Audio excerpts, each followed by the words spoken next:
let us be clear on this. I only have 2 pages for you. And considering the human toil that you did for your country and fellow men, masyado namang ito.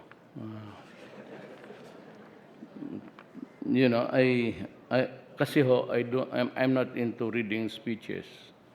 Alam mo, mga politiko, harapin mo lang yung mic, hindi na maghinto yan.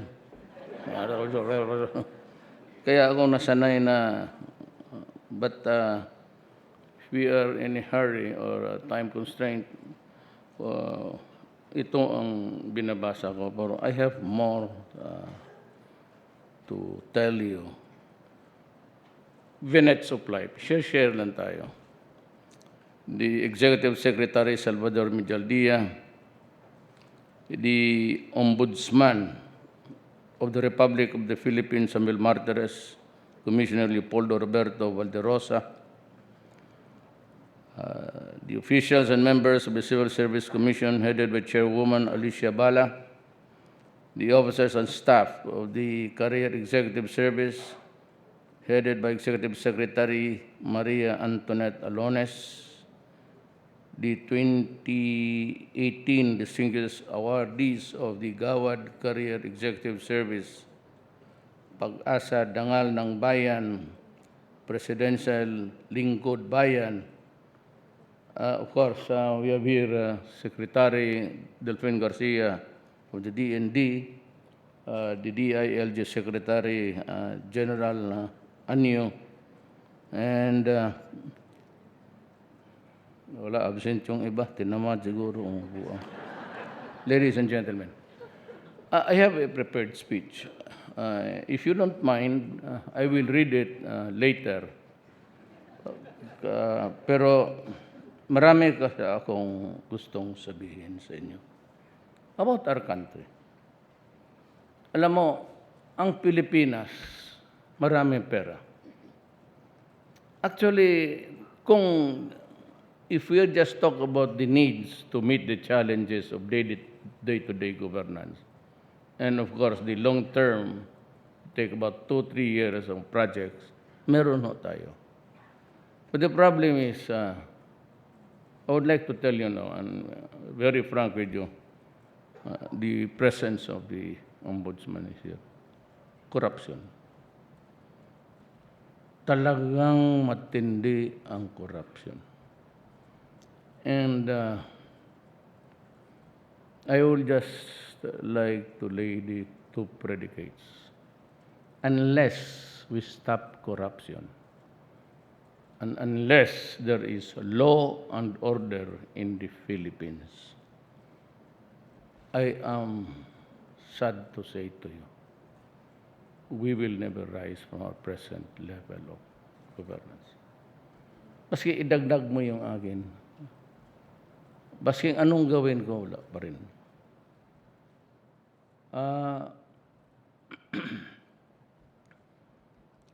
Kaya nga may sabi-sabi na kudeta, mutiny, gusto nila kong paalisin.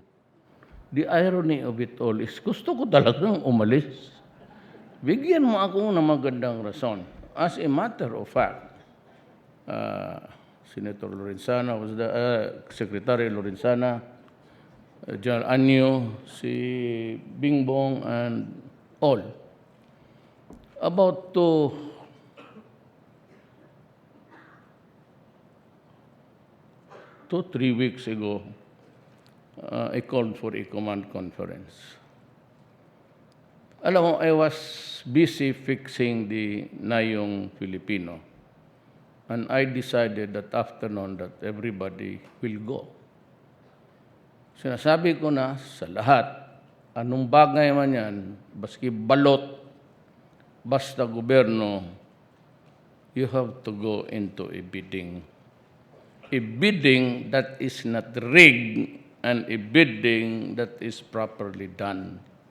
You might have the bidding, but it's rigged, which always happens everywhere, every day. Ngayon yan, ganun eh. Kaya hirap ako dito because when I run for tong opisina ko, I promised only 5 simple things. And even during the presidential debates, I was always the first one to stop talking because knowing the time constraint, hindi mo talaga maibigay lahat. So what I did was to go into bullets. Pag na-presidente ako, 1, ito, second. And the first that I promised you, I said, I will try my very best to stop corruption. And here is an entity, hindi lang man the lawyer himself justifying the contract, even if it was really a fraud all along. And you can even see even the soul of the contract would tell you that it was fundamentally wrong. Kaya nung natapos ako, pag uwi ko dito, here comes a report again about the ghost deliveries ng medisina sa AFP. Kaya literally, tinago ko lang yung, I can only grit my teeth. But doon sa command conference na yun, of course, the generals, Lorenzana, John Anyo, lahat, yung executive secretary, sabi ko, I am sorry to the people of the Philippines that I cannot comply with my promise. Because I said, corruption, drugs, I will not with the money of the people. Sabi ko, distansya ako dyan. And I will try to talk to the enemies of the state. I have complied with all. But corruption, nahirapan talaga. Those people who went to me before the election to convince me to run, na road ganito, corruption, grabe na law and order sa Manila, pinapatay na lahat ng tao ng mga durugista. I knew because I was running a big city too.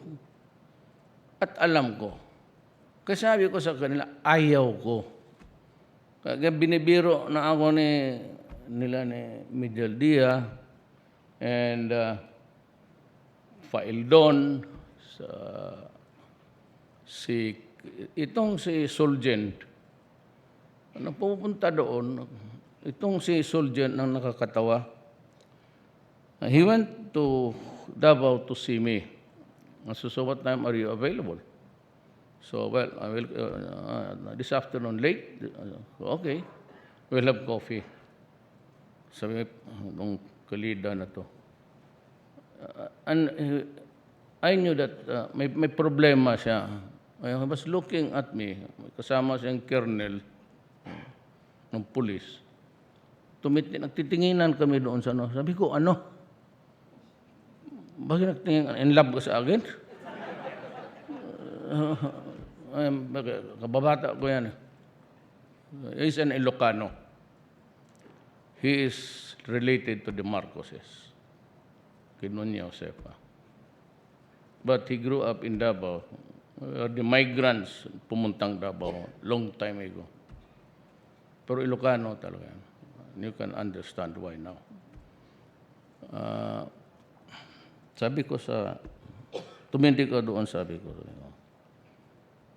kakatapos ko lang, tapos na dito na naman itong isa. I thought all the while that I could depend on you at least. And the worst thing is, I can maybe perhaps, yung mga conversion, I can swallow it, 1 or 2. Pero yung medisina, por Diyos, sabi ko, huwag ninyong talagang pumutok ako. And in front of all the officers of the police and the armed forces, I said, sayang naman yung pagod ko, wala man yung mangyayari. Since I cannot stop corruption, I am now offering to step down as president. sabi ko na wala man tao dito to witness it.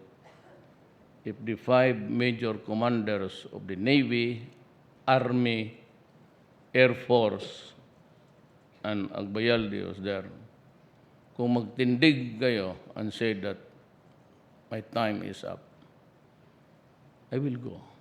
Not because I am afraid of you or I am afraid to die. We will all die. Ang akin na lang, sabi ko, if you do it, do not do it with a melodramatic thing. Do not bring your armor there outside. You just can call me, we'll have coffee, and I think if I like your strategy, your plan, you can have it. There's no need for us to fight. There is no personal hatred or motive for me to order my soldiers who are also yours. Yung police rotation yan sila lahat. All of them will pass PSG yan sa likod. Just like a regular tour of duty are assigned to Luzon, Visayas, Mindanao. And ang PSG dyan is, it's either the military thinks that you are good, or if they do not want you, they will, that's the, sabi ko, bitawan ko lahat yan. The irony of it all is you want to kick me out. Naghahanap lang ako ng rason. Really, I'm going home. I'm tired. Yan ang totoo yan. Kasi hindi ko talaga kaya ang corruption. Maski ano yun ko. It begins with something like a inaugural thing, the breaking of the ground or the cutting of whatever. It's given the widest publicity. 3 months after, doon na sa ombudsman, then sa Sandigan. Seems that ang transaction ng lahat sa gobyerno, meron talaga. Maski sa ang magtingin meron. And dito sa national pati sa local. I cannot control, and I am supposed to be the control and supervision of the executive department. Even how much I would pour my labor there. So, at least, whatever happens, yung first kong graft and corruption, ginagawa ko talaga. I am not trying to pull my chair or, but really to stress my point. It is really the policy, official policy of this government, that no transaction of whatever kind, be it a reclamation, an LRT, MRT, kung ano ng arting gawin nyo dyan, basta transaction involving money, it begins and ends with the cabinet. Pag magbili si Lorenzana ng 6-10 eroplano, that's his business. And he's supposed to do it right.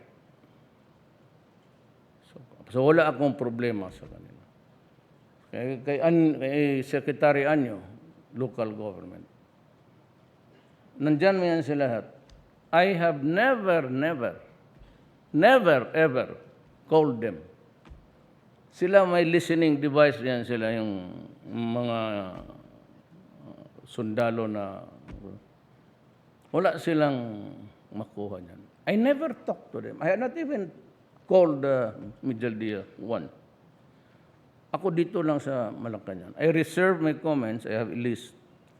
Tapos isahin ko sila. If it's confidential, I just pull them inside and say, ganito. Bantayan ito kasi may marami nang nagreklamo. And that is why yung frigate napunta na issue Naging senador tuloy si Bongo. Bongo is tatay lang niya, but he is Tesoro. Batanggenyo yan. Yung Tesoro na barong. Go ang ate, na-in love yung nanay niya doon sa tatay niya na Chinese. Di. Ako man rin, lolo ko Chinese. Yun ang, if I cannot, I might as well. It does not really matter to me. You were ousted. Whatever you want to call it, I'd be happy to go. Kasi itong ganito, you have to, iganon mo talaga ang pati yung police. John Anyo is losing a lot of his hair. Manipis na lang. When we was in Mindanao, I was assigned. Kasi ang police, yung iba nakatikim na ng dugo ng demonyo. No more redemption. Million. Kaya isa yan sa mga problema na That's the reason why I said, when I was mayor, I did it in Davao, but it's a small place. Kapunta man kayo ng Davao. A little bit. I'm not saying it is the most. Talagang okay lang. But then, I followed the policy, sabi ko. We were at the crossroads noon ng NPA, pati yung pataya nila. Since I was a little bit parang left, kasi kami, anak ako ng migrants. Then I do not have to explain to you my basic philosophy about life. I'm a socialist. Kasi anak lang ako ng mahirap. Otherwise, we would have stayed where we were. But we had to go to Mindanao and hack the forest to seek the greener pasture. Kaya ako gano'n. So sinabi kong komunista, umalis kayo dito. Because we were friends. Because in our TAT, mga gano'n, narinig na nila ako. And when I was a prosecutor, because nobody would touch it with the 10-foot pole, yung kaso ng military, police, pati rebels, I was the only one assigned to handle this. But yet I was fair. Pag wala akong ebidensya against rebels, I would always, lalo na yung planting of evidence. Ako na nagsasabi ko, Your Honor, I move to dismiss the case. Why? I think my evidence in my hands is fabricated. Kaya sinasabi ko talaga sa huwag mong gawin. I will not prosecute the case na just to secure a warrant. Mahirap yan. But hardliner ako sa criminal. Talagang, sinabi ko kasi, mayroon ng kidnappers, it was the capital of the, nandoon lahat yung mga masasama sa, because Davao City was growing. And with it, yung agricultural boom, banana. Tapos Davao is trading. Medyo, ngayon malaki na talaga. Davao is the highest earning local government unit, 9%. Pero sabi ko sa kanila, I'm going to build a city comfortable enough for everybody. Do not destroy my city, because I will kill you. Do not destroy our daughters and sons. Yun lang ang pag-asa namin kasi mga hirap kami. Ngayon, pinapaaral namin, pinapakain namin, inaalagaan namin. When the day comes na wala na kaming trabaho, we are old. Wala naman tayong investment sa bangko, hindi naman tayo stockholder o shareholder ng San Miguel o Ayala. We would greatly depend on our Children, sila na, kagaya na nga, kayo, atin ngayon. Kayo kasakit tatay nanay nyo, 84, 85, 82. Tayo ang gumagastos eh. And you put in peril ang insurance namin. Wala kaming insurance na guarantee or Phil American. Bihira sa Pilipino yan. And if at all, ang insurance namin, na maski mabuhay lang man kunti, little bit longer than the others, is because we have children who will buy us the meds, magbayad sa ospital, magbayad sa oxygen, magbayad sa kabaong putang, magbayad sa memorial. Tapos gano'n na, you will destroy the nation. So, if you do that, I will kill you. Putang, huwag kang do not do. Kaya mga ombudsman, ang isang pregnant prosecutor, pinakialaman pa sinaksak. Bagay, patay na yung nagpatay noon. Totoo lang. Patay na. So yung kasabay yung nag-rape sa Davao, patay na rin. Ang what is very coincidence is, pareho sila ng stab wounds. Exactly saan yung sinaksak, dito rin siya. Yung isa dito, sinaksak dito, dito rin siya. Yung karma ng Diyos. Yan ang ano ko. Nung na-presidente ako, yan ang sinabi ko. Ngayon sa droga, it will not end.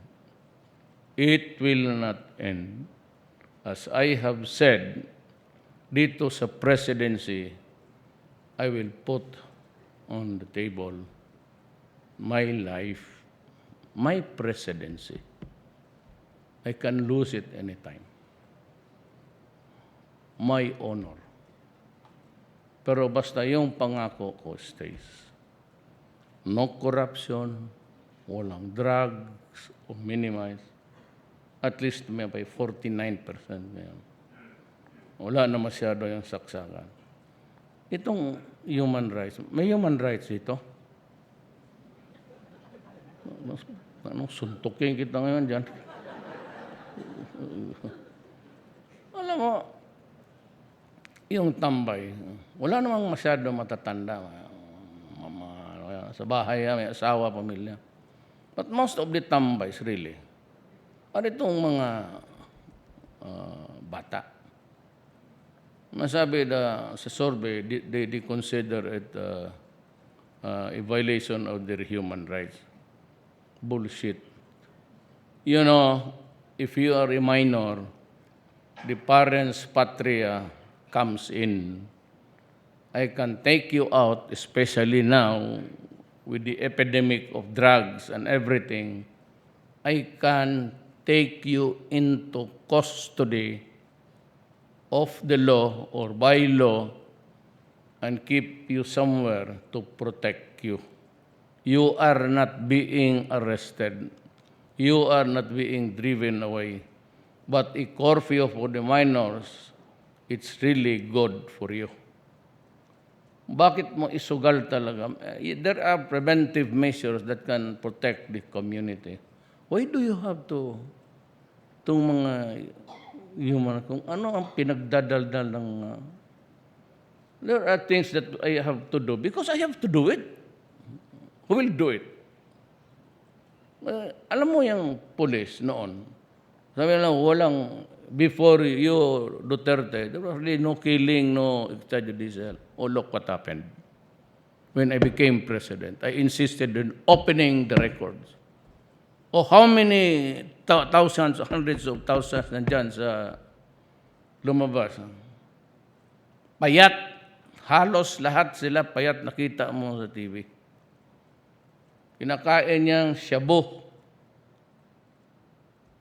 Hindi yan kumakain. Kaya, alam mo bakit payat yan sila? Hindi yan sila kumakain. And they keep on grinding the teeth nga. Parang sa dream. Ano, pag yung anak niyang si gano'n, si red flag. Ngayon na marami na nang na-rehab, kaya tayo nagkaroon ng rice crisis. Kumakain ang mga ulol.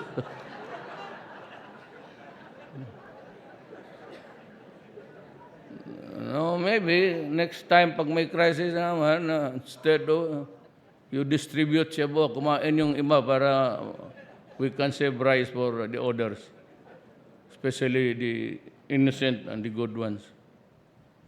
Then I said sabi ko, I will not, walang dumadating sa akin. And I don't entertain yung mga negosyante. What's your business? You go to...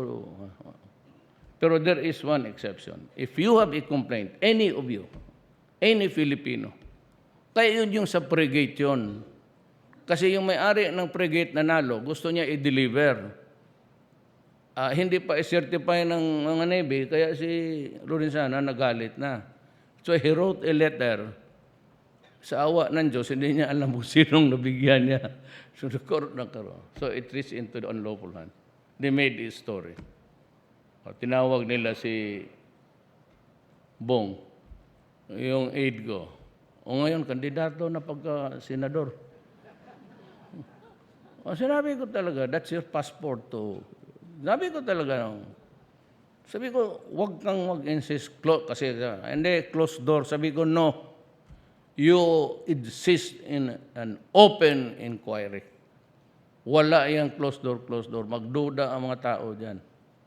Okay, wala naman talaga. Barko na yun. Just delivery, nagreklamo. So he came here. Nagdududa sila, bakit He came here to complain. So for all of the Filipinos who have a complaint against us sa gobyerno, they have any time of the day or night. They can knock there and tell the guards na biktima ako ng and I will entertain you. Lahat. That's the only way na I can respond also to the poor guys there. Then I tried to talk to the communists. Alam mo itong si Season, nanubra. I said, I cannot give you a coalition government or even power sharing in some areas. In some areas, yung minimum nila, economic, you just come down and live here and I'll give you a job. You do not deserve any honor dito sa gobyerno. I cannot give you what I do not own. It is sovereign, yan. So, yun ang... Then, business. Well, of course, may mga delay dyan. But if you talk about the delays, I cannot answer you. You have to call the cabinet members. Because I don't really do nothing. I just keep track of the progress na kailan ba ito matapos.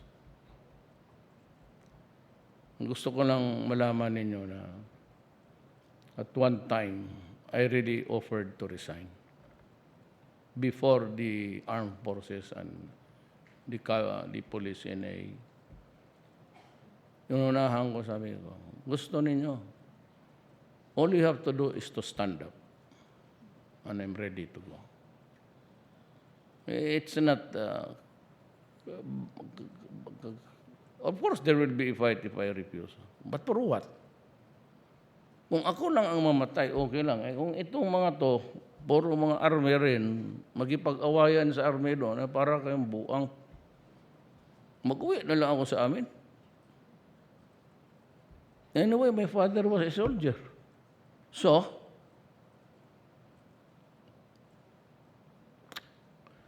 yan ho ang gusto kong convey sa inyo. And to give justice also sinong gumawa nito. Marami yan sila. Pero pabalik-balik to, same lahat. I am glad to join you today as we honor outstanding civil servants who set the standards of competence, accountability, and integrity in the public service. Now, I will announce to you why. Magdalag tayo ito. What caused yung bigla na lang tayong ang mga anak natin naging mga criminal at an early age? Panahon ni Ramos, Marcos, even wala yan. But when itong si Pangilinan, kaibigan ko to. So I do not want to demean him but you know, in this life, we have to bind ourselves of what we do. Mahirap yung kung ginawa mo. Ang criminal code noon, 9 below, no criminal liability. Espanyol pa yan, yung libro na yan. Revised by code. Then, above 9, below 12, and above 12, below 16, meron yang indeterminate sentence law. Reason, poverty, o nagnakaw para pagkain. When I was a prosecutor, hindi ako nagpo-prosecute ng gano'n. Ako ang nagbibigay sa iyo, magkano ninakaw nito? Diyan sa mga convenience store. Bakit ako mag-prosecute? Pero pagdating nung yung ngayon, binabaan ng tinaas husto ni Pangilinan. Pretty boy, to keep abreast with the changing times. And he does not bother to research now that America, from where he copied all of these things, have reverted back to treating youthful offenders tried as adult offenders for grave and less grave offenses. Balik na sila doon nga. So, if you rape, mayroon dyan sa, you rape, you steal, kill, after robbing, killing, raping, you should be treated as an adult offender. Wala yan eh. The entire Philippines for the last 2 decades, right after itong Pangilinan law, nagkalat kasi alam ninyo, pagka minor, he goes out. Pag sinabi niya, I am just 14 years old, he goes out. Walang seremonya. Ang police naman matakot. Because sila yung madimanda eh. Yun ang doon. Kaya ako, in the meantime, wala man ako panglaban niya until sabi nila niya, nakipakita yung ibang senador kagabi, isang gabi. They'll try to repeal the law. Yun ang dahilan. Ang nawala, alam mo ang nawala sa itong mga bata ngayon, who are now adult, the sense of accountability. Labas-pasok sila noon eh. Kig mag-rape, kig magpatay, labas. The following day. Wala si Pangilinan, he never bothered to clear the line after the arrest, after the crime, then what to do with it. Sa Amerika kasi may correctional institutions. You are detained there for 2 weeks, cleaning the streets. Then you receive counseling, instilling responsibility of a citizen and the accountability of what you do in this planet. Yun ang nawala. Ngayon, wala mag-amin. Ito naman si Pontifical Pangilinan. Akala mo walang kasalanan kung magsalita. Siya pa yung presidente ng liberal. Tignan mo. Pati siya hindi manalo yan. Ako, I will talk to a political exercise now. What are your sins? Ako, sabi ko sa military, anong kasalanan ko? Nagnakaw ba ako dyan? Ni piso? Sino? Did I prosecute somebody na pinakulong ko? Ang kasalanan ko lang, yung mga extrajudicial killing. Yung extrajudicial killing naman, itong mga ulo, lalo na yung itim na, sino yan? Sabi ko, puta na, wag ka, ihampas kito yung ulo mo, yung prosecutor na, but what right are you here to? You are actually exercising functions which you are not supposed to do. It belongs to government. At the very least, you are committing usurpation of authority. Itong ICC, utro yan. Kaya huwag ka masyadong mabili. Mahina talaga yung mga buang na yan. Kausap ko yan. Totoo. Wala yan sa sinuwang eskwelahan natin dito para walang magalit. UP, San Beda, Ateneo. Pero itong mga wala talagang alam. And imagine, yung chairman ng commission, yung ICC,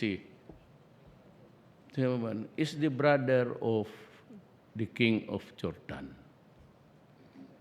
He is not even elected democratically.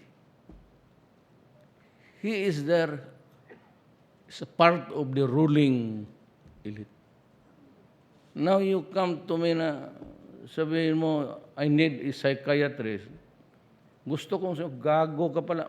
Kaya sabi ni Esperon, Mayor, wag, mupuntar ba tayo sa Jordan, kaibigan tayo ng helicopter. Binigyan nga tayo ng helicopter. Tapos ano mo sabi ng King of Jordan? Do not mind that brother, totoo. Medyo. I don't even like him. He's a fake. Sinabi ko, bakit hindi mo sinabi, King? Sinampal ko sana. Totoo yung magpunta-punta dito, mga imbestigador. Ang gawain ko, ma'am, ganon ako ng tubig.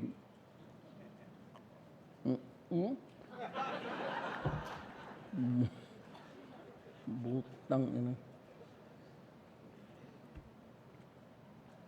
Unang magpakita lang. Ako okay man, abogado ako. 4,000 deaths. When? Where? How? What did they use? Wala, basta yun. Lahat na namatay dyan. Kung sinaksak, tapos naalangan, maghintay pa ba lang yung nakasaksak dyan? I know that there are policemen that ito yung mga ninja na and they are the ones killing. Yung hindi ka makarimit sa kanila, it's an organized crime actually. Either papatayin ito kung ulol na ito o ako ang papatayin ito. Hindi na talaga yan because they have tasted ng dugo nga ng the devil. So yan ang challenge natin sa gobyerno. Ang army, okay lang. Galing man si John Anyo sa army. Ngayon, napunta siya sa police, sakit ulo niya. Sakit talaga ang pulis. Doon sa amin, behave ang pulis. Sabi ko sa I will. Gusto mo? Dito ay would need ang pinaka ko is patawag ko lang dyan. Yan, patindigin ko, nakalimutan ko. Para but I said we have a problem. Uliin ko, if we cannot stop corruption in government, if we cannot attain a minimum of the law and order needed, we are facing an insurgency problem. The Muslim insurgency can be divided into two. One are the revolutionaries whose cause is territorial. Yung nawala nilang mga lupa. They were the originals of Mindanao. There is no original Bisaya, Bicolano, Tagalog. And if you are a Christian, you are not from Mindanao, or at least you are a descendant of the migrants. And the other insurgency there is the one affiliated with the ISIS. Nothing is good for them but to turn this world into a caliphate of Islam. Ako, do not be mainsulto kayong mga Moro dito. Ang nanay ko, Maranao, ha? Lolo ko, but my mother is a mestiza Maranao. I skip your pare-pareho lang tayo na ipit dito sa mga yung ISIS wala talaga. Wala yan sila. Ito sila Murad. We have the BOL. So, finally, we might be able to strike a happy balance there. Pero itong Muslim insurgency, itong mga kidnap for ransom, wala ito. Just like what they're doing in other ways. Kaya nagpunta ako sa Hulo because the army, wala yan silang sidearm. It's only the police. The primary weapon is wala talaga sila. So I remember na nagpunta ako when I was president. Sabi ko sa kanila na yung na-corner na ubusan ng bala. But naubusan ng bala, kung na-capture, they were treated like dogs in a camp of the enemy. Tapos ginanon yung ulo, inarap sa video, yung mga Marines na naipit. So sabi ko ngayon, lahat sa gobyerno may baril na. Army, lahat may baril. Sabi ko, what is your secondary weapon? Sabi ko, remember, yung Saulo, naghatid na kaagad ako. Sabi ko, yan, you have 3 magazines. Naka-deploy yung isa, dalawa reserva. Wala nang fixed bayonet ngayon. Chris na ang kaharap mo. So you have this. Then pag naubusan ka ng 2 magazine, kunin mo yung isa. Iglagay mo, tapos say your prayers. Yan ang sinabi ko. Kainin mo yung baril mo. That is a more dignified way of dying. Bakit ka magpakamatay po? Ganunin ka ba ng kalaban mo? May nakita ako sa Davao, hindi nga ulo. Yung ganon kay Kaliwitig, talagang tinuli siya ulit ng asawa niya. Wala na, no more. Para na lang kaibigan ko. Totoo yan. On the other one, kung sino ang taga Davao dito, alam naman nyo, yung isa, hindi nakatiis yung asawa, boiling water. Totoo, yung mga taga Davao dito. Binuhos talaga sa, yan, ma'am, hindi na yan sa abos sayap o sa speechcraft. No? Pagtakot na yan dyan sa mga, kasi, alam mo, pa-award lang yan, pero may sarili yung kalukuhan.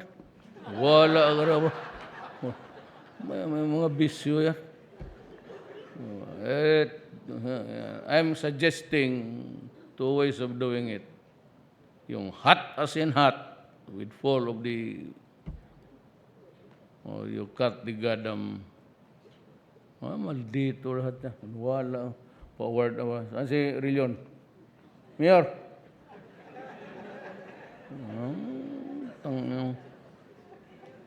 Yung asawa mo sa isa sa Davao. Doon sa Tagum. Bibiro lang yun. Baka talaga. Maraming salamat po.